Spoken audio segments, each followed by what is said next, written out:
Estaba en la cocina preparando la comida dominical cuando Roberto entró con esa sonrisa forzada que ya conocía muy bien. Patricia venía detrás de él, con los brazos cruzados y una expresión que no dejaba dudas sobre quién había tomado la decisión. Mi corazón comenzó a latir más fuerte, porque después de 45 años criando a este muchacho, sabía cuándo venía problemas. «Mamá, necesito platicar con usted», dijo, sentándose a la mesa como si fuera una reunión de negocios.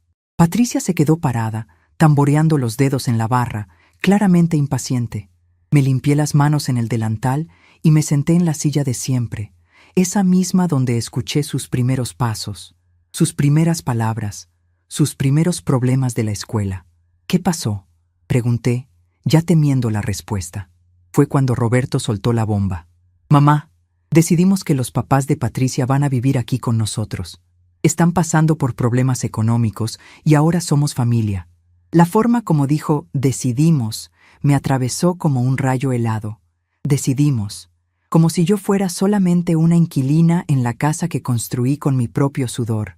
Patricia finalmente habló, con esa voz dulce que usaba cuando quería parecer razonable. «Doña Carmen, usted entiende, ¿verdad? La familia tiene que ayudarse. Mis papás también son de la tercera edad, le van a hacer compañía». Miré alrededor de mi cocina, donde cada olla, cada plato, cada recuerdo estaba en su lugar correcto. Esta casa tenía 2 recámaras nada más. Una donde yo dormía, otra donde Roberto y Patricia se instalaron cuando, temporalmente, vinieron a vivir conmigo después de que él perdió el trabajo. Temporalmente, que ya llevaba 8 meses. «¿Y exactamente dónde van a dormir?», pregunté, tratando de mantener la calma. Roberto intercambió miradas con Patricia antes de responder. «Pues, mamá, usted podría usar el cuartito de atrás. Es más chiquito, pero es más calientito en el invierno. El cuartito de atrás. La bodega que apenas cabía una cama individual. El lugar donde guardaba los recuerdos de mi difunto esposo y los regalos navideños que compraba durante el año. Querían sacarme de mi propia recámara, en mi propia casa, para darles lugar a los papás de ella. Pero lo que no sabían era que todo estaba a punto de cambiar. Los días siguientes, la casa se volvió un desastre total. Llegaron Fernando y Elena con 3 camionetas de mudanza, como si se estuvieran mudando a una mansión. Yo me quedaba callada en mi rinconcito, observándolos reorganizar mi vida sin preguntarme nada. Elena se apoderó de la cocina como si fuera la nueva dueña, movió mis condimentos, criticó mi forma de guardar las ollas. «Doña Carmen, no le molesta si le doy una organizadita aquí, ¿verdad? Es que tengo mis mañas», me dijo, ya metiendo mis cosas en cajas sin esperar respuesta. Fernando se adueñó de la sala, instaló una televisión enorme justo enfrente de mi sillón favorito, ese donde leía mis libros todas las tardes. «Aquí va a quedar perfecto para ver los partidos», anunció, como si yo fuera invisible. Patricia sonreía aprobando todo, mientras Roberto fingía no ver mi incomodidad. Por las noches, cuando trataba de ir al baño, me encontraba la puerta ocupada por Elena, haciéndose sus mascarillas de belleza. «No más 5 minutitos más, doña Carmen. Estas mascarillas no se pueden interrumpir». Las comidas se volvieron una pesadilla silenciosa. Ellos platicaban sobre los planes para mejorar la casa, sobre los lugares que querían conocer, sobre lo bueno que era tener una base fija para los próximos años. Base fija. Mi casa se había vuelto su jubilación gratuita. Roberto evitaba mi mirada, comía en silencio, como un hombre que sabía que estaba traicionando, pero no tenía valor para admitirlo. Una tarde, cuando regresé de la farmacia, encontré a Elena revisando mis documentos en el cajón de la cómoda. «Perdón, doña Carmen, andaba buscando una liga y me topé con estas cositas». «Ay, qué tantos papeles importantes tiene». El tono de ella no era de disculpa, era de curiosidad investigativa. Esa noche, acostada en el cuartito que apenas cabía mi cama, finalmente entendí. No solamente estaban viviendo en mi casa, se estaban adueñando de mi vida, empujándome a un rincón hasta que desapareciera completamente.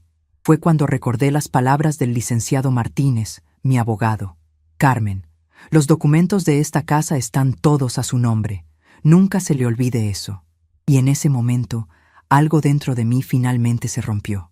La mañana siguiente desperté diferente. No diferente por fuera, pero por dentro había una determinación que no sentía desde hacía años. Preparé el desayuno para todos como siempre, serví con la misma sonrisa de siempre, pero por dentro ya estaba ejecutando un plan. Después de que todos salieron, Fernando y Elena fueron a conocer el barrio.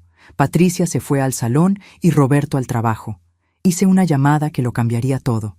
«Licenciado Martínez, soy Carmen Morales. Necesito verlo hoy mismo. Es urgente».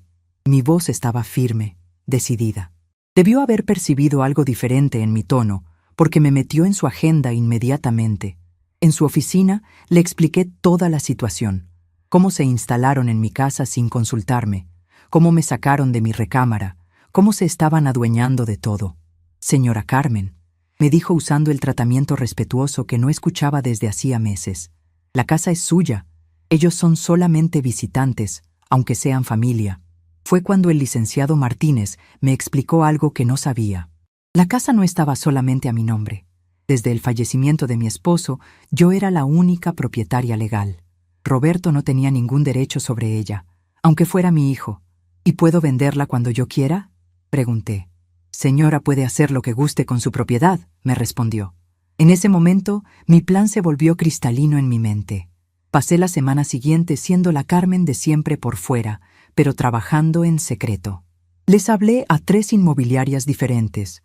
Programé evaluaciones de la casa para horarios que sabía que todos estarían fuera. Saqué segunda copia de todos los documentos. Organicé mi cuenta del banco. Separé los objetos personales más importantes. Cada movimiento era calculado, silencioso. Ellos seguían haciendo planes para mejorar la casa, sin saber que yo ya había decidido que ninguno de ellos viviría ahí por mucho tiempo más. Por las noches, cuando Roberto me preguntaba si estaba bien porque me encontraba muy callada, yo sonreía y le decía que nomás estaba cansada. Era viernes por la tarde cuando firmé los papeles en la notaría. El comprador, un joven matrimonio con 2 niños pequeños, me dijo que siempre habían soñado con una casa en esta colonia. Les dije que seguramente serían muy felices ahí. El licenciado Martínez me acompañó a hacer los trámites del departamento que renté del otro lado de la ciudad. Era pequeño pero acogedor, con una vista bonita al parque. «¿Está segura de esta decisión, señora Carmen?», me preguntó mientras firmábamos el contrato de renta. «Más segura que nunca en mi vida», le respondí. Esa noche llegué a casa y preparé la cena como siempre. Elena se quejó de que le había puesto mucha sal al arroz. Fernando criticó que no había cerveza suficientemente fría. Patricia comentó que el pollo estaba un poquito seco. Roberto comió en silencio, como siempre. Después de lavar los trastes y limpiar la cocina, me fui a mi cuartito. Saqué mi maleta más grande del closet y comencé a empacar mis cosas más importantes. La foto de mi boda, las cartas que me escribió mi esposo cuando éramos novios, mis medicinas, algo de ropa. Mientras doblaba mi rebozo favorito, el que me regaló mi mamá cuando cumplí 15 años, sentí una paz que no conocía desde hacía meses. No era venganza lo que sentía, era libertad.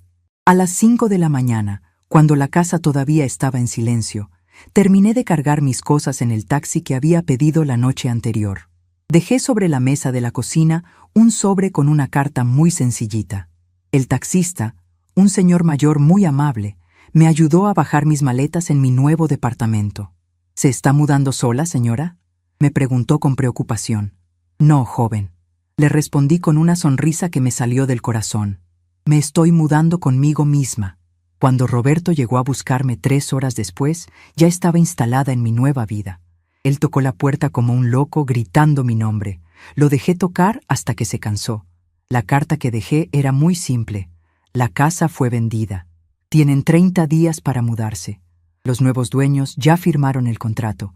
El dinero de la venta se está usando para garantizar mi tranquilidad en los próximos años. No tengo nada más que platicar. Y cuando finalmente le abrí la puerta a Roberto esa tarde, sus ojos me dijeron todo lo que necesitaba saber. Por primera vez en meses, yo tenía el control de mi propia vida. «Mamá, ¿cómo pudo hacernos esto?», me dijo con lágrimas en los ojos. «Hijo», le respondí con una calma que hasta a mí me sorprendió. «No les hice nada. Solamente dejé de dejar que me hicieran algo a mí». Los días que siguieron fueron como vivir en una telenovela, pero una donde yo era la villana. Roberto no dejaba de llamarme, dejando mensajes cada vez más desesperados en mi contestadora. Patricia aparecía en mi edificio gritando desde la banqueta que yo era una vieja egoísta y sin corazón. Fernando y Elena, según me contó mi vecina doña Esperanza, andaban por el barrio contándole a quien quisiera escuchar que yo los había corrido, como si fueran perros. Pero por primera vez en meses, yo podía tomar mi café en paz. Mi departamento era pequeño, eso sí, pero era mío. Tenía una cocina donde podía cocinar lo que se me antojara sin que nadie criticara si le ponía mucha sal o poca. Tenía una sala donde podía ver mis programas favoritos sin que nadie cambiara el canal para ver deportes. Y tenía una recámara donde nadie más que yo decidía qué se guardaba en los cajones. La primera semana fue la más difícil. No por extrañar a Roberto y su familia, sino por acostumbrarme a la libertad. Durante 45 años había vivido para otros. Primero para mis papás, después para mi esposo Aurelio, luego para Roberto cuando quedó huérfano de papá. Siempre había alguien que necesitaba que yo pusiera sus necesidades antes que las mías. Ahora, cuando abría los ojos por las mañanas, lo primero que sentía era silencio. Un silencio que no venía acompañado de tareas pendientes, de quejas por atender, de críticas que aguantar. Era un silencio que me pertenecía. Doña Esperanza, mi nueva vecina, resultó ser un regalo del cielo. Tenía 72 años, había enviudado hacía 5 y llevaba 3 años viviendo sola en el departamento de al lado. La primera vez que me la encontré en el elevador, me miró de arriba abajo y me dijo: «Usted es la señora que se salió de su casa porque la familia le estaba haciendo la vida imposible, ¿verdad?» Me quedé muda. «¿Cómo sabía?» «Mire, güerita», me dijo con una sonrisa pícara, «cuando una mujer de nuestra edad se muda sola a un departamento pequeño después de haber tenido casa propia, nomás hay 2 razones, o se quedó viuda o se hartó. Como usted no anda de luto, pues ya saqué mis conclusiones». Y así comenzó una amistad que me salvó la vida. Esperanza había pasado por algo parecido con su nuera y su hijo. «El problema de nuestros hijos», me decía mientras tomábamos té en su salita, «es que crecieron pensando que las madres somos como los muebles, siempre ahí, siempre útiles, pero nunca con necesidades propias». Me contaba historias que me sonaban muy familiares. Su nuera Leticia también había llegado con ideas de cómo mejorar la casa. También había empezado a tomar decisiones sin consultarle nada. También había convencido a su hijo de que Esperanza ya estaba grande para vivir sola. «¿Y qué hizo usted?», le pregunté. «Lo que debía haber hecho años antes», me respondió. «Me salí, me vendí la casa, me compré este departamentito y aquí estoy, libre como un pajarito». Esperanza me enseñó que no estaba loca por sentir lo que sentía. Me enseñó que ponerme a mí misma en primer lugar no era egoísmo, era supervivencia. Y sobre todo, me enseñó que estar sola no era lo mismo que estar abandonada. Pero las noches seguían siendo difíciles. Cuando se apagaban los ruidos del día y me quedaba sola con mis pensamientos, las memorias llegaban como olas. Recordaba cuando Roberto era pequeño y se enfermaba. Cómo me desvelaba toda la noche poniéndole trapitos húmedos en la frente cuando tenía calentura. Cómo trabajaba doble turno en la fábrica de ropa para pagarle sus estudios de preparatoria cuando Aurelio se quedó sin trabajo. Cómo vendí mis aretes de oro, los únicos que tenía, para comprarle el traje de graduación. Recordaba cuando se casó con Patricia. Cómo organicé toda la fiesta en el patio de la casa. Cómo cociné para 150 personas durante 3 días seguidos. Cómo Patricia me agradeció entre lágrimas y me dijo que se sentía bendecida de tenerme como suegra. Recordaba cuando nacieron mis nietos. Cómo me quedé con Patricia en el hospital toda la noche cuando nació Alejandro. Cómo cuidé a los niños durante 2 semanas cuando ella se quebró la pierna. Cómo me convertí en su segunda mamá sin que nadie me lo pidiera, simplemente porque era lo que se tenía que hacer. ¿En qué momento todo eso se había vuelto en mi contra? ¿Cuándo dejé de ser la mamá querida y respetada para convertirme en la estorbosa que había que acomodar en el cuarto de atrás? Una tarde, mientras acomodaba mis pocas pertenencias en mi nuevo closet, encontré la última carta que me escribió Aurelio antes de morir. La había guardado en mi bolsa de mano el día del sepelio y ahí se había quedado, olvidada entre recibos y medicinas. La abrí con manos temblorosas. Mi Carmen querida, decía con su letra temblona, si estás leyendo esto es porque ya no estoy contigo. Perdóname por dejarte sola, pero quiero que sepas una cosa. Tú eres la mujer más fuerte que he conocido. Has cargado con todos nosotros toda tu vida, sin quejarte nunca. Ahora llega tu tiempo, mi amor, tu tiempo de vivir para ti. No dejes que Roberto o nadie más te haga sentir que no tienes derecho a ser feliz. Tú te mereces todo lo bueno que la vida te pueda dar. Te amo hasta el infinito, tu Aurelio. Lloré como no había llorado desde el funeral, pero no eran lágrimas de tristeza, eran lágrimas de reconocimiento. Aurelio me había visto. Él sabía lo que yo había sacrificado, lo que había dado, lo que había puesto en segundo lugar por el bien de la familia. Esa carta me dio permiso para algo que no sabía que necesitaba. Permiso para ser feliz. Al día siguiente fui al mercado de San Juan, ese donde venden las flores más bonitas de la ciudad. Me compré un ramo de margaritas blancas, las favoritas de Aurelio, y las puse en un florero en mi mesita de centro. Después me fui a una librería y me compré 3 novelas que tenía años queriendo leer, pero nunca había tenido tiempo. Por primera vez en décadas, tenía tiempo.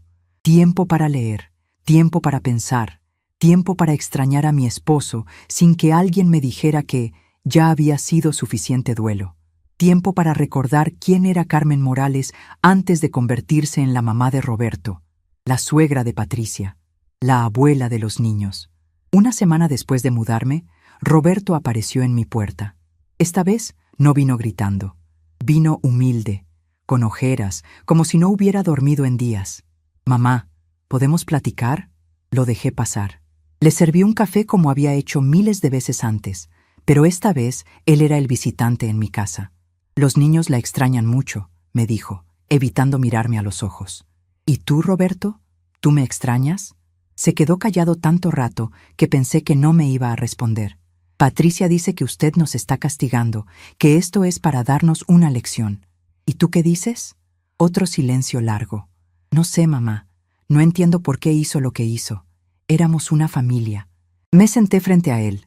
Lo miré a los ojos y le hablé con una tranquilidad que me sorprendió hasta a mí misma.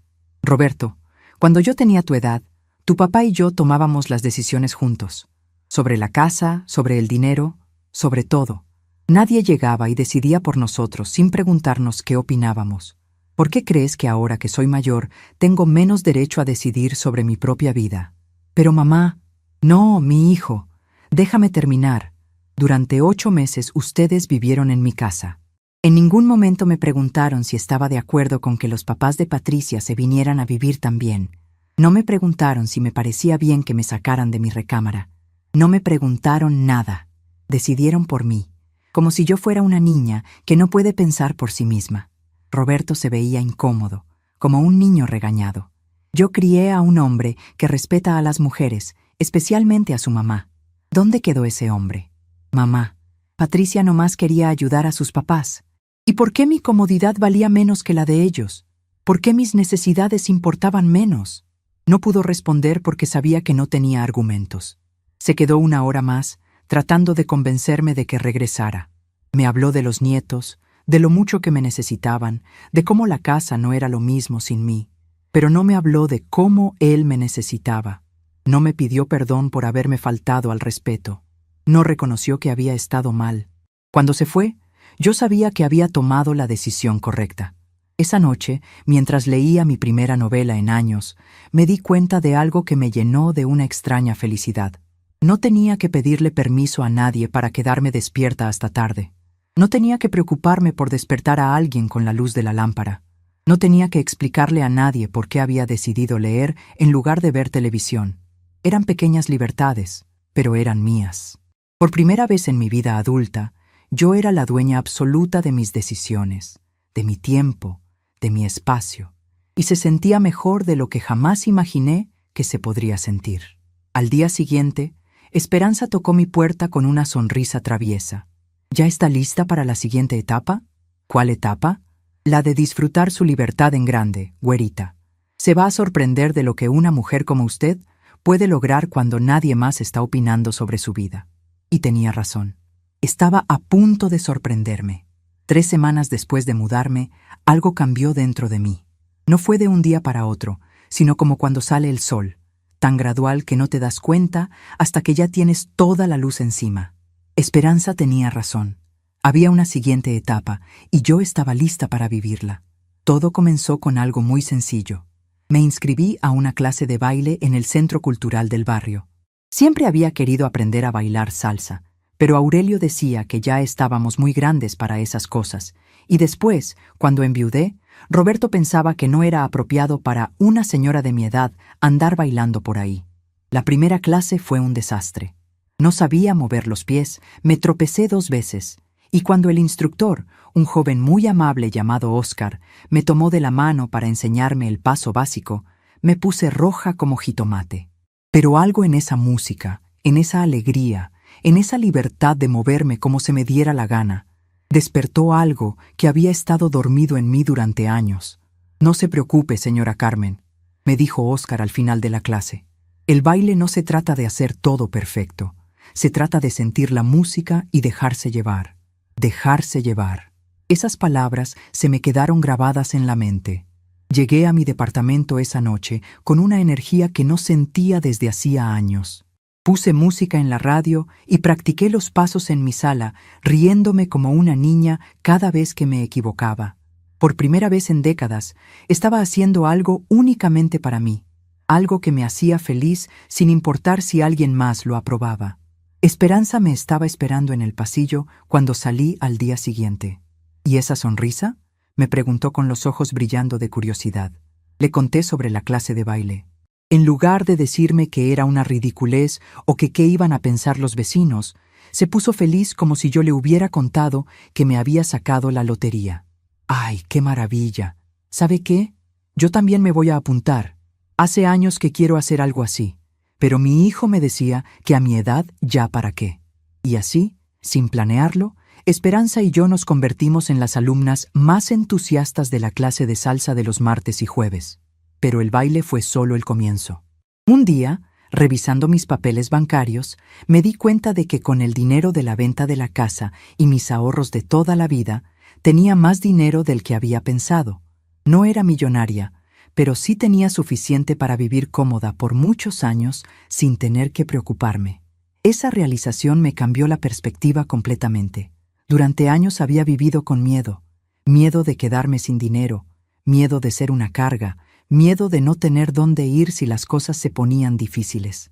Pero ahora me daba cuenta de que ese miedo había sido innecesario. Yo tenía recursos, yo tenía opciones. La primera decisión que tomé fue comprar un carro. No había manejado desde que Aurelio murió. Roberto había insistido en que ya estaba muy grande para andar en carreteras, que mejor él me llevaba a donde necesitara ir. Poco a poco, había perdido mi independencia de movimiento sin darme cuenta. Pero ahora, parada en la agencia de autos usados, mirando un Tsuru rojo que no estaba ni muy nuevo ni muy viejo, sentí que estaba recuperando una parte de mí misma que había perdido. «¿Está segura, señora?», me preguntó el vendedor. «Este carro requiere mantenimiento regular. Hay que meterle gasolina, hay que...». «Joven», lo interrumpí con una sonrisa. «He manejado desde antes de que usted naciera. Creo que puedo arreglármelas con un Tsuru». Salí de ahí con mi carro nuevo, mis papeles en regla y una sensación de poder que no había sentido en años. Era mi carro, comprado con mi dinero, para ir a donde yo quisiera ir cuando se me diera la gana. La primera aventura fue con Esperanza. Decidimos ir a Xochimilco un domingo, algo que yo había querido hacer desde hacía años, pero siempre había alguna razón por la que no se podía. Que Roberto tenía planes, que los niños tenían actividades, que Patricia no se sentía bien. Ese domingo manejé hasta Xochimilco con mi nueva amiga. Nos subimos a una trajinera, comimos quesadillas y escuchamos mariachis. Esperanza se puso una corona de flores que le vendió un señor en una lancha, y yo me tomé más fotos ese día que en los últimos 5 años juntos. En una de las fotos que nos tomamos, estoy riéndome con la boca abierta, con el pelo un poco despeinado por el viento, abrazada a Esperanza, mientras ella hace una cara chistosa. Cuando la vi después, no reconocí a la mujer de la imagen. Esa mujer se veía libre, se veía feliz, se veía viva. Esa mujer era yo, pero una versión de mí que había estado escondida por tanto tiempo que ya no recordaba que existía. Las siguientes semanas fueron como un despertar. Me inscribí a un taller de costura creativa donde aprendí a hacer cojines decorativos. Me apunté a un club de lectura en la biblioteca donde conocí a otras mujeres de mi edad que también habían decidido que sus años dorados iban a ser realmente dorados. Empecé a comprar flores frescas todas las semanas para mi departamento. Comencé a cocinar platillos que nunca había hecho antes porque en casa no le gustaban a Roberto, o eran muy complicados para todos los días. Descubrí que me encantaba la comida tailandesa, que podía comer helado de postre en el desayuno si se me antojaba, y que ver películas románticas en domingo por la mañana era uno de los placeres más grandes de la vida. Pero lo más importante, dejé de pedirle permiso a todo mundo en mi cabeza para hacer lo que quería hacer. Durante años, cada decisión que tomaba pasaba por un filtro. ¿Qué va a pensar Roberto? ¿Le va a parecer bien a Patricia? ¿No será muy caro? ¿No será muy extravagante? ¿Qué van a decir los vecinos? Ahora, cuando quería hacer algo, la única pregunta que me hacía era, ¿me va a hacer feliz? Y si la respuesta era sí, lo hacía. Un mes después de la aventura en Xochimilco, Roberto volvió a buscarme. Esta vez vino con Alejandro, mi nieto de 12 años. Era una jugada inteligente. Sabía que me dolía estar lejos de los niños. «Abuela», me dijo Alejandro nada más verme. «¿Por qué se fue? Extraño sus quesadillas». Se me partió el corazón, pero no como antes. Era un dolor dulce, no amargo. «Ven acá, mi amor», le dije, sentándolo a mi lado en el sillón.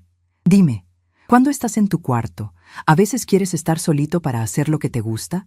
¿Para jugar tus videojuegos o leer tus cómics sin que nadie te moleste?» Asintió. «Pues así me siento yo aquí. Este es mi cuartito donde puedo hacer lo que me gusta sin que nadie me moleste. Pero eso no significa que no te amo o que no quiera verte». Roberto, que había estado callado, finalmente habló. «Mamá, los papás de Patricia ya se fueron. Se regresaron a Guadalajara. Patricia dice que si usted regresa, todo puede volver a ser como antes». Lo miré a los ojos, a este hombre que había criado, que había amado, que había puesto antes que a mí misma durante 40 años. «Roberto, ¿tú crees que yo estoy equivocada por querer vivir en mi propio espacio?» «No, mamá, pero ¿crees que una mujer de 68 años no tiene derecho a decidir dónde quiere vivir?» «Sí tiene derecho, pero ¿crees que soy demasiado vieja para aprender cosas nuevas o para hacer amigas nuevas?» «No, mamá. Entonces, ¿por qué quieres que regrese a una situación donde no podía hacer ninguna de esas cosas?» Se quedó callado. Alejandro nos miraba como si estuviera viendo una película muy interesante. «Mira, mi hijo», le dije con todo el amor que sentía por él. «Yo no me salí porque estuviera enojada contigo. Me salí porque descubrí que merecía ser feliz. Y resulta que soy muy feliz aquí. Pero la familia que de verdad me ama va a querer que yo sea feliz, ¿no crees?» Roberto se quedó pensando en eso. Alejandro, que había estado escuchando muy atento, de repente preguntó. «Abuela, ¿puedo venir a visitarla aquí a veces? Su departamento se ve muy bonito». «Claro que sí, mi amor, cuando quieras. ¿Y me puede enseñar a bailar salsa? Vi sus zapatos de baile ahí en la entrada». Roberto me miró sorprendido. «¿Usted anda bailando?» «2 veces por semana», le respondí con orgullo. «Y se me da bastante bien para ser principiante». Esa tarde les enseñé a Alejandro los pasos básicos de salsa en mi sala.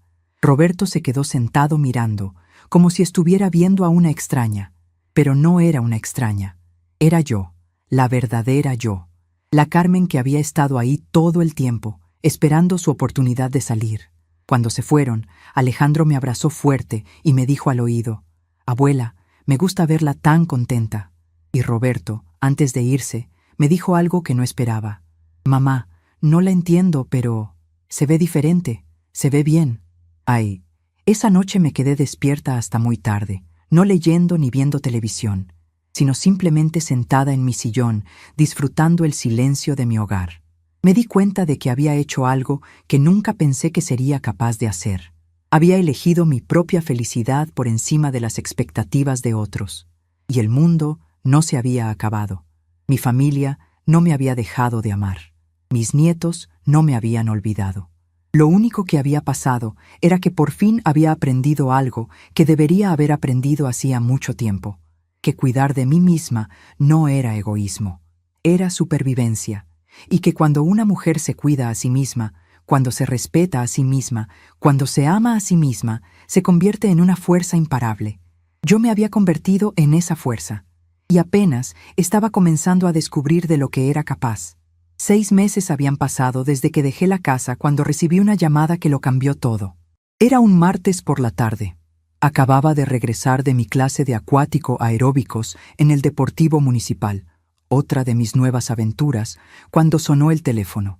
Al principio no reconocí la voz porque sonaba muy distinta, más pequeña, más frágil. «Doña Carmen, soy Patricia». Mi primera reacción fue colgar. Durante estos meses, Patricia había sido la más agresiva en sus intentos de hacerme sentir culpable. Había aparecido en mi edificio gritando. Había llamado a mis hermanas para decirles que yo era una mala madre. Había convencido a medio barrio de que yo había abandonado a mi familia por capricho. Pero algo en su tono me detuvo. No era la Patricia altanera y demandante que conocía. Esta Patricia sonaba derrotada. «¿Qué quieres, Patricia? Necesito platicar con usted. ¿Podría venir a verla? Por favor». La última vez que Patricia me había dicho por favor fue cuando nació Alejandro y me pidió que me quedara con ella en el hospital porque tenía miedo. ¿Pasó algo con los niños? No, doña Carmen, los niños están bien. Es otra cosa, por favor. Nada más 30 minutos. Algo en su voz me hizo decir que sí. Llegó 1 hora después. Cuando abrí la puerta, no pude ocultar mi sorpresa. Patricia se veía terrible. Había bajado mucho de peso. Tenía ojeras profundas y su ropa, siempre tan arregladita, estaba arrugada y mal puesta. Parecía una mujer que no había dormido bien en semanas. «Pase», le dije, sin saber muy bien por qué le estaba abriendo mi puerta. Se sentó en la orilla del sillón, como si no se sintiera con derecho de ponerse cómoda. Yo le serví un vaso de agua y me senté frente a ella, esperando. «No sé por dónde empezar», me dijo, con la voz quebrada. «Por el principio está bien». Patricia respiró hondo, como si estuviera juntando valor para algo muy difícil. Roberto perdió el trabajo hace 3 meses. Sentí que el estómago se me encogía. Por más enojada que estuviera con mi hijo, seguía siendo mi hijo. ¿Por qué? Se empezó a tomar en el trabajo. Llegaba tarde, faltaba mucho, se peleó con su jefe. Patricia se limpió los ojos con el dorso de la mano. Y yo creo que es mi culpa. No dije nada. Esperé a que continuara. Después de que usted se fue, él cambió. Al principio estaba enojado. Decía que usted nos había traicionado, que éramos su familia y que tenía la obligación de cuidarnos. Pero después se empezó a poner triste. Muy triste. Patricia se tapó la cara con las manos. «Doña Carmen, la casa se siente vacía sin usted. Los niños preguntan por usted todos los días. Alejandro se la pasa diciendo que quiere ir a visitarla, que extraña platicar con usted. Y Roberto se la pasa viendo las fotos viejas y llorando». Algo dentro de mi pecho se apretó, pero no era el mismo dolor de antes. Era algo diferente. Era compasión, pero compasión desde la distancia. «No entiendo por qué me dices todo esto, Patricia. Porque creo que usted tenía razón». Esas palabras me sorprendieron tanto que tardé un momento en procesarlas. ¿Razón en qué? En todo. Su voz se quebró completamente. Nosotros la tratamos mal. Yo la traté mal. La hicimos sentir como si fuera una empleada en su propia casa. Y cuando mis papás llegaron, ay, doña Carmen, fue horrible lo que le hicimos. Por primera vez en los 9 años que conocía a Patricia, la vi completamente vulnerable, completamente honesta. ¿Sabes qué es lo más triste de todo esto?, le pregunté. Negó con la cabeza. Que yo nunca les pedí que me trataran como a una reina, solo quería que me trataran como lo que era, la dueña de la casa donde todos vivían gratis. Patricia empezó a llorar en serio. Lo sé, lo sabemos. Y ahora no sabemos qué hacer sin usted. ¿Sin mí o sin lo que yo hacía por ustedes? La pregunta la dejó callada por un largo rato. Al principio pensé que era lo mismo, me dijo finalmente. Pero ahora me doy cuenta de que no. Extrañamos lo que usted hacía, sí, pero más que eso, extrañamos quién era usted en la casa, la tranquilidad que traía, la seguridad de saber que usted estaba ahí, cuidando de todos nosotros. Me quedé pensando en sus palabras. Durante meses había creído que solo me extrañaban como su sirvienta gratuita, pero tal vez había más que eso. Doña Carmen, siguió Patricia, sé que no tengo derecho a pedirle esto después de todo lo que pasó, pero ¿podría regresar a casa? Prometo que todo va a ser diferente. Prometo que la vamos a respetar, que la vamos a consultar todo, que nunca más vamos a tomar decisiones sin usted. La miré por un largo momento. Esta mujer rota que estaba sentada en mi sala era muy diferente a la Patricia arrogante que había conocido. El sufrimiento la había cambiado. Había perdido peso, sí, pero también había perdido esa dureza que la caracterizaba. Por primera vez, parecía humana. Pero también por primera vez, yo sabía exactamente lo que valía mi presencia, y sabía exactamente lo que no estaba dispuesta a sacrificar para hacer felices a otros. Patricia, le dije con gentileza pero con firmeza, yo no puedo regresar. ¿Por qué no? Si ya le dije que todo va a ser diferente. Porque yo soy diferente. Se quedó callada, esperando que le explicara. Estos 6 meses han sido los mejores de mi vida adulta. Por primera vez en 40 años, puedo tomar mis propias decisiones sin tener que consultar a nadie. Puedo ir a donde quiera, hacer lo que quiera, comer lo que se me antoje. Puedo ser feliz sin tener que cuidar que mi felicidad no moleste a alguien más. Pero doña Carmen, la familia que me ama de verdad, va a querer que yo sea feliz donde yo sea feliz. No va a tratar de obligarme a regresar a un lugar donde no quiero estar. Patricia siguió llorando, pero ya no eran lágrimas de desesperación, eran lágrimas de comprensión. ¿Y nosotros qué vamos a hacer? Van a aprender a ser una familia sin depender de mí para todo. Van a aprender a cuidarse solos, a tomar sus propias decisiones, a resolver sus propios problemas. Pero Roberto va a tener que aprender que ser adulto significa hacerse cargo de su propia vida.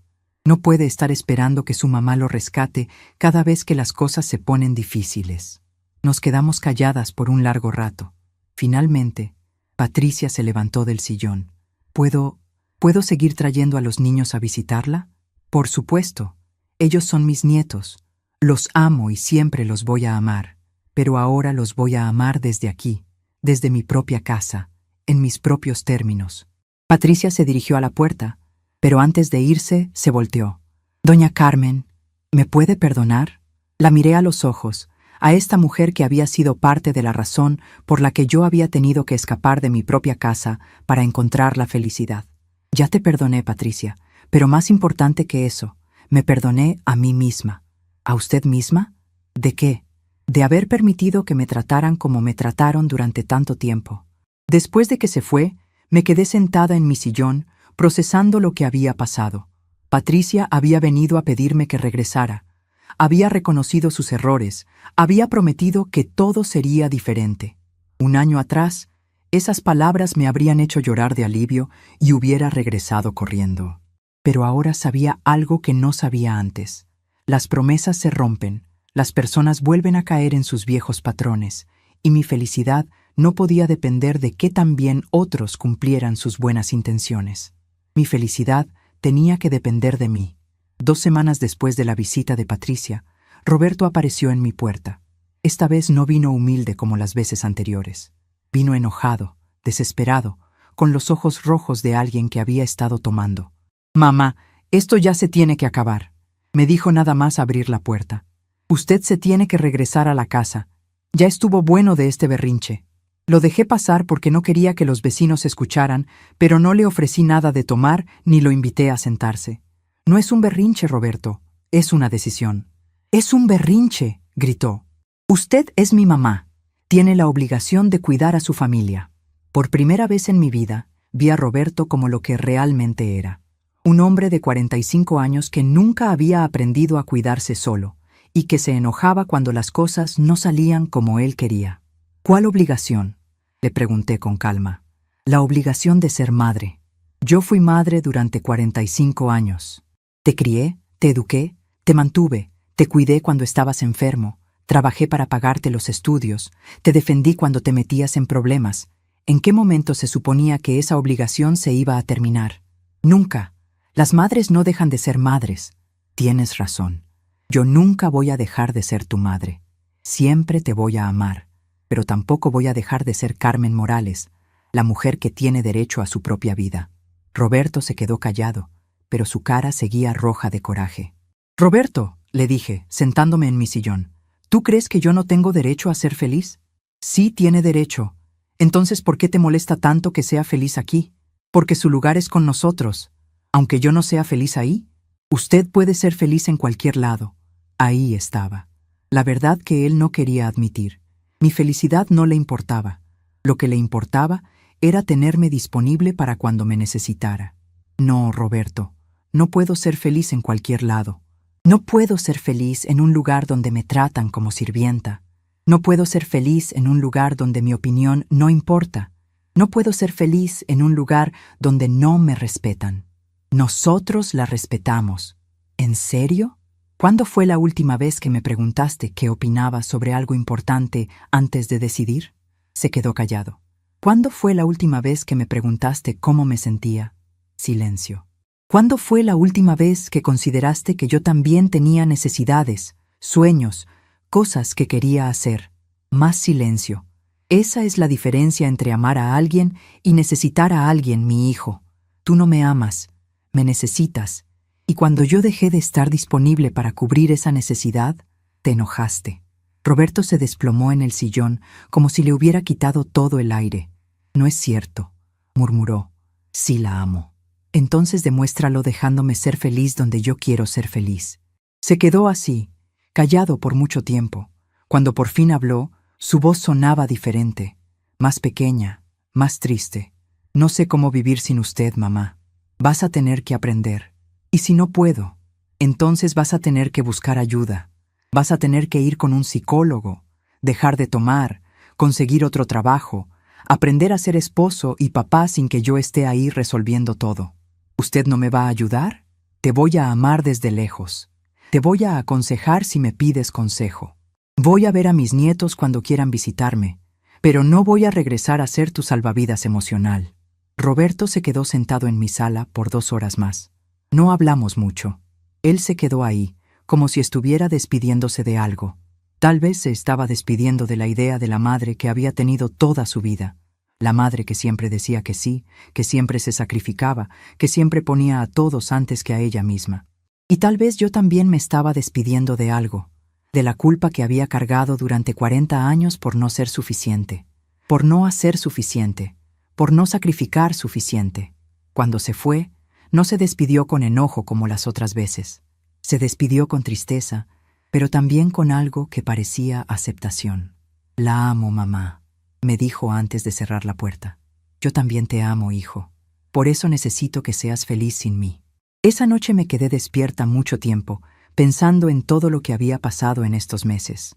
Pensé en la Carmen que se había ido de su casa con 2 maletas y el corazón roto. Pensé en la Carmen que ahora bailaba salsa 2 veces por semana, que manejaba su propio carro, que tenía amigas nuevas y planes emocionantes. Me di cuenta de que no era la misma persona. Había perdido algunas cosas en el camino: la seguridad de estar rodeada de familia, la sensación de ser necesitada, la comodidad de lo conocido. Pero había ganado algo mucho más valioso. Me había ganado a mí misma. Por primera vez en mi vida, sabía exactamente quién era Carmen Morales cuando no estaba siendo la mamá de alguien, la esposa de alguien, la abuela de alguien. Era una mujer fuerte, independiente, capaz de tomar decisiones difíciles y de mantenerse firme en ellas. Era una mujer que merecía respeto y que no tenía miedo de exigirlo. Era una mujer que podía ser feliz por su propia cuenta. Esa era la lección final: que el amor verdadero no requiere sacrificio total, que cuidar a otros no significa dejar de cuidarte a ti mismo, y que a veces la decisión más amorosa que puedes tomar es la decisión que te permite ser quien realmente eres. Había aprendido que decir no me convertía en mala persona, me convertía en una persona con límites. Había aprendido que elegir mi felicidad no me convertía en egoísta, me convertía en una mujer que se valoraba a sí misma. Y había aprendido la lección más importante de todas: que nunca es demasiado tarde para empezar de nuevo. 1 año después de mudarme a mi departamento, desperté en mi cumpleaños número 69 con una sensación que tardé un momento en identificar: paz completa. No era la paz que viene después de una tormenta, ni la calma que aparece cuando finalmente resuelves un problema que te tenía preocupada. Era algo mucho más profundo. Era la paz de alguien que finalmente había encontrado su lugar en el mundo, y ese lugar resultó ser exactamente donde estaba. Me levanté sin prisa, como hacía todas las mañanas desde que vivía sola. No había nadie esperando el desayuno, nadie que necesitara que me apurara, nadie cuyos horarios tuviera que considerar antes de planear mi día. El tiempo, por primera vez en décadas, me pertenecía completamente. Preparé mi café como me había acostumbrado, más cargado de lo que le gustaba a Roberto, con una pizca de canela como nunca lo había podido hacer porque a Patricia le parecía muy exótico. Lo serví en mi taza favorita, esa de porcelana blanca con florecitas azules que había guardado durante años para las ocasiones especiales, pero que ahora usaba todos los días porque había entendido que despertar cada mañana era ocasión especial suficiente. Me senté en mi mesita de la cocina, la que daba directo a la ventana donde podía ver el jardín del edificio. Había plantas que no conocía cuando llegué, y durante estos meses las había visto pasar por todas las estaciones. Ahora sabía cuáles florecían en abril, cuáles perdían las hojas en octubre, cuáles se mantenían verdes todo el año.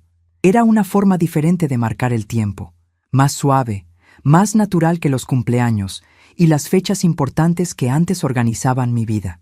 Mientras tomaba el primer sorbo de café, pensé en todo lo que había pasado desde la última vez que Roberto vino a visitarme hace 3 meses. Las llamadas se habían vuelto menos frecuentes, más cortas, pero también más genuinas. Ya no trataba de convencerme de regresar. Ahora me contaba sobre el trabajo nuevo que había conseguido, sobre cómo estaba yendo a terapia, sobre los pequeños cambios que estaba haciendo en su vida. Patricia había vuelto a estudiar. Después de años de hablar de que quería terminar su carrera de contadora, finalmente se había inscrito en clases nocturnas. Los niños la ayudaban con las tareas de la casa mientras ella estudiaba. Era irónico. Necesitaron que yo me fuera para aprender a funcionar como familia. Alejandro venía a visitarme cada 2 domingos. Ya tenía 13 años y había crecido mucho en estos meses. No solo físicamente, sino en madurez. Me platicaba de la escuela, de sus amigos, de los libros que estaba leyendo. Pero lo más bonito era que también me escuchaba cuando le contaba de mis clases, de mis amigas, de los lugares que había conocido con Esperanza. La semana pasada me había hecho una pregunta que me quedé pensando por días. «Abuela, ¿se arrepiente de haberse salido de la casa?» Le había respondido con la verdad: «No, mi amor, me arrepiento de no haberlo hecho antes». Su respuesta me sorprendió. «A mí me da gusto que sea feliz aquí. Se ve muy diferente a como se veía antes. Los niños ven cosas que los adultos no queremos ver». Alejandro había visto lo que yo no me había dado cuenta, que en mi propia casa yo no había sido feliz durante años. Esa mañana de mi cumpleaños, después de terminar mi café, me di un regalo que se había vuelto ritual. 1 hora completa sin hacer nada productivo. Me senté en mi sillón con mi segunda taza de café y simplemente miré por la ventana. Veía pasar a los vecinos que ya conocía. Doña Lupita, que salía todas las mañanas a comprar el periódico. El señor Fernando, que paseaba a su perro chihuahueño. Los niños del edificio que se iban corriendo a la escuela. Durante 40 años, 1 hora sin hacer nada me habría parecido un desperdicio terrible de tiempo. Siempre había algo que limpiar, algo que cocinar, alguien que atender. Ahora había aprendido que observar el mundo sin prisa, dejar que mis pensamientos fueran y vinieran sin forzarlos, era una de las formas más profundas de descanso que existía. A las 10 de la mañana sonó el timbre. Era Esperanza con un pastel de chocolate y una sonrisa enorme. «¡Feliz cumpleaños, güerita!». En este año, Esperanza se había convertido en algo más que mi vecina y mi compañera de aventuras. Se había convertido en mi hermana del alma. Teníamos la misma edad, habíamos pasado por experiencias similares y compartíamos algo que muy pocas mujeres de nuestra generación tenían: la experiencia de haber elegido la soledad por encima de la compañía tóxica. «No debiste haberte molestado», le dije, aunque las dos sabíamos que me daba mucho gusto que lo hubiera hecho. ¿Molestarme? Es mi regalo para mí misma tener una amiga que cumple años. Esa era otra cosa que había aprendido en este tiempo. La amistad entre mujeres mayores tenía una calidad diferente. No había competencias, no había envidias, No había prisas, era pura, generosa, y venía sin las complicaciones que tenía la amistad cuando éramos más jóvenes. Partimos el pastel y nos sentamos a platicar. Esperanza me contó del nuevo grupo de bordado al que se había unido. Yo le platiqué sobre el taller de escritura al que me había inscrito la semana anterior. ¿Escritura?, me preguntó con los ojos brillando. ¿Y qué vas a escribir? Todavía no sé. Tal vez mis memorias, tal vez cuentos, tal vez cartas que nunca voy a enviar. ¿Cartas a quién? A mí misma de hace 5 años, para decirle todas las cosas que me hubiera gustado saber entonces. Esperanza se quedó pensando en eso. ¿Y qué le dirías? Que no es egoísmo quererte a ti misma, que no es obligación sacrificarte por otros, que mereces ocupar espacio en tu propia vida. Son lecciones difíciles de aprender. Las más difíciles siempre son las más valiosas. Después de que Esperanza se fue, me quedé con el departamento lleno del olor a chocolate y de esa sensación cálida que viene después de pasar tiempo con alguien que realmente te entiende. Decidí que era un buen momento para mi actividad favorita de los domingos: reorganizar mis tesoros. Durante la mudanza, había tenido que dejar muchas cosas atrás: muebles, adornos, objetos que había acumulado durante décadas de matrimonio y maternidad. Al principio pensé que los extrañaría más, pero resultó que la mayoría de esas cosas eran peso muerto, cosas que guardaba por costumbre, no por amor. Lo que me traje fueron mis verdaderos tesoros: las fotos de mi boda con Aurelio, las cartas que me escribió cuando éramos novios, el rebozo de mi mamá, los primeros dibujos que me hizo Roberto en la primaria, algunas piezas de la vajilla que había heredado de mi abuela. Estos objetos ahora tenían un lugar especial en mi departamento pequeño. No estaban guardados en cajas para protegerlos, como antes. Estaban a la vista, formando parte de mi vida diaria. La foto de mi boda estaba en la mesa de centro. Las cartas de Aurelio las guardaba en una caja bonita sobre mi cómoda. El rebozo lo usaba los domingos por la tarde cuando leía en mi sillón. Había aprendido que los recuerdos no se conservan escondiéndolos, se conservan viviéndolos. Mientras acomodaba las fotos, encontré una que no había visto en meses. Era una foto mía de hace 5 años, en la última Navidad que pasamos todos juntos en la casa. Estaba en la cocina, sonriendo mientras servía la cena, pero cuando la miré con cuidado, pude ver algo que no había notado entonces. Mis ojos estaban tristes. Incluso sonriendo, incluso en una fecha feliz, había una tristeza profunda en mi mirada que ahora podía reconocer. Era la tristeza de alguien que se había perdido a sí misma en el proceso de cuidar a otros. Busqué una foto reciente que me había tomado Esperanza la semana anterior en el parque. Estábamos alimentando a los patos del lago y yo tenía la cabeza echada hacia atrás, riéndome de algo que había dicho. En esa foto, mis ojos brillaban. Había una alegría genuina, una vitalidad que no se podía fingir. Esa era la diferencia entre estar acompañada y estar bien acompañada, entre ser necesitada y ser valorada, entre existir y vivir. Por la tarde decidí salir a caminar. Era algo que había empezado a hacer poco después de mudarme y que se había vuelto una de mis actividades favoritas. No caminaba para hacer ejercicio ni para llegar a ningún lado en particular. Caminaba para observar, para pensar, para disfrutar la sensación de moverme por el mundo sin rumbo fijo. Mi ruta favorita me llevaba por el mercado de los sábados, donde conocía a algunos de los vendedores, y después al parque donde había aprendido a bailar salsa. A veces me encontraba con otras señoras de mi edad que también caminaban solas, y habíamos desarrollado un sistema silencioso de saludos y sonrisas que reconocía nuestra hermandad secreta. Mujeres mayores que habían decidido que merecían tiempo para ellas mismas. Ese día, mientras caminaba, pensé en algo que el maestro del taller de escritura nos había dicho en la primera clase. Escribir no es solo poner palabras en el papel, es descubrir qué tienes que decir. Me di cuenta de que lo mismo pasaba con vivir. Vivir no era solo pasar los días, era descubrir qué querías hacer con esos días. Durante 40 años, mis días habían estado definidos por las necesidades de otros. Me levantaba porque había que preparar desayuno. Cocinaba porque había que dar de comer. Limpiaba porque había que mantener la casa. Mis días tenían estructura, sí, pero esa estructura venía de afuera, no de adentro. Ahora mis días tenían una estructura diferente. Me levantaba cuando mi cuerpo estaba listo para levantarse. Comía cuando tenía hambre. Limpiaba cuando quería que mi espacio se sintiera fresco. Leía cuando tenía ganas de sumergirme en otras vidas. Escribía cuando tenía algo que quería recordar o explorar. Por primera vez, mi vida me pertenecía completamente. Cuando regresé a casa, había un ramo de flores en la puerta de mi departamento. No tenían tarjeta, pero sabía quién las había puesto ahí. Roberto había desarrollado la costumbre de dejarme flores en fechas especiales sin anunciarse. Nunca aparecía para ver mi reacción ni para recibir agradecimiento. Solo dejaba las flores como una forma silenciosa de decir que se acordaba, que me amaba, que respetaba mi decisión de vivir separada. Era una forma de amor mucho más madura que la que había tenido antes. Amor sin condiciones, amor sin expectativas, amor que no necesitaba nada a cambio. Puse las flores en mi florero favorito y las coloqué en la mesa de centro, junto a la foto de mi boda. 3 generaciones de amor en el mismo espacio. El amor apasionado de mi juventud con Aurelio, el amor complicado pero real que sentía por mi hijo, y el amor nuevo, tranquilo, que había desarrollado por mí misma. Esa noche, mientras preparaba mi cena, me di cuenta de que ya no cocinaba con prisa. Había aprendido a disfrutar el proceso, picar las verduras con cuidado, dejar que los olores se mezclaran lentamente, presentar la comida bonita, aunque solo fuera para mí.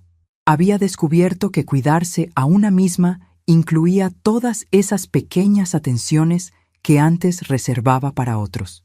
Después de cenar, me senté en mi sillón con el último libro que estaba leyendo.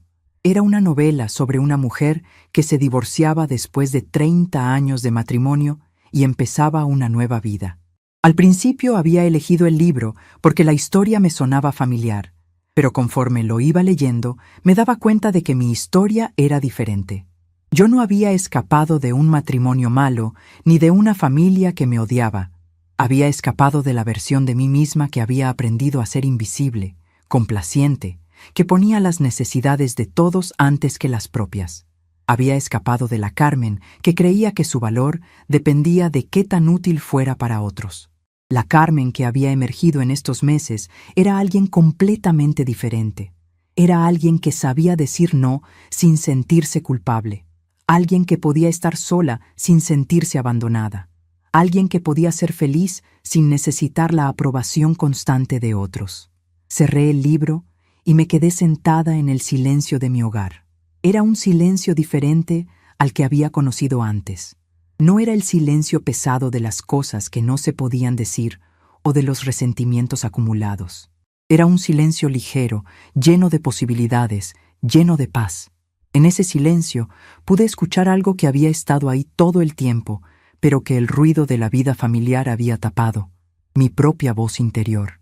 Esa voz que sabía exactamente lo que me hacía feliz, lo que me daba miedo, lo que quería explorar, lo que ya no estaba dispuesta a tolerar. Durante décadas, esa voz había sido silenciada por voces más fuertes. La voz de mi esposo decidiendo qué era mejor para la familia, la voz de mi hijo pidiendo sacrificios, la voz de mi nuera reorganizando mi vida. Pero la voz más fuerte de todas había sido mi propia voz diciéndome que no tenía derecho a querer cosas para mí misma. Ahora esa voz interna era la única que importaba, y lo que me decía era muy claro, que me merecía esta paz, que me había ganado esta libertad, que había tomado la decisión correcta. A las 11 de la noche apagué las luces y me fui a mi recámara. Mi cama, que al principio me había parecido demasiado grande para una persona, ahora se sentía del tamaño perfecto. Tenía espacio para extenderme, para tener mis libros de un lado y mis lentes del otro, para dormir en el medio o en cualquier esquina que se me antojara. Antes de quedarme dormida, como hacía todas las noches, pensé en 3 cosas por las que me sentía agradecida ese día. Por la visita de Esperanza, por las flores de Roberto y por la mujer en la que me había convertido. Había aprendido que la gratitud no tenía que ser por las cosas grandes y dramáticas. Podía ser por los momentos pequeños y cotidianos que me recordaban que mi vida me pertenecía. Cuando cerré los ojos esa noche, no lo hice con la preocupación de mañana tendría que hacer por otros. Lo hice con la curiosidad de qué tendría ganas de hacer para mí misma. Y en algún lugar entre la conciencia y el sueño, me di cuenta de algo que me llenó de una felicidad profunda y tranquila.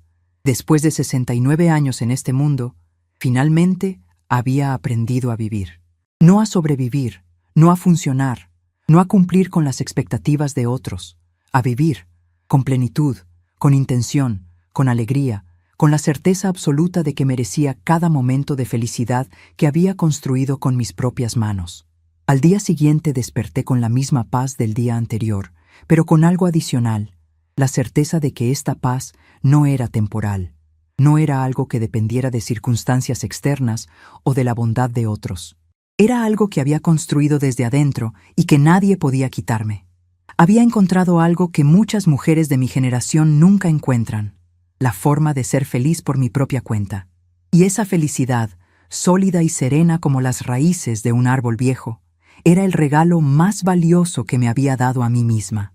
A veces, pensé mientras preparaba mi café matutino con la misma calma de siempre, el final más hermoso no es el que te reconcilia con todos los que te lastimaron. A veces, el final más hermoso es el que te reconcilia contigo misma. Estamos curiosos de saber hasta dónde llegó esta historia. ¿Desde dónde nos están viendo? Comenten aquí abajo.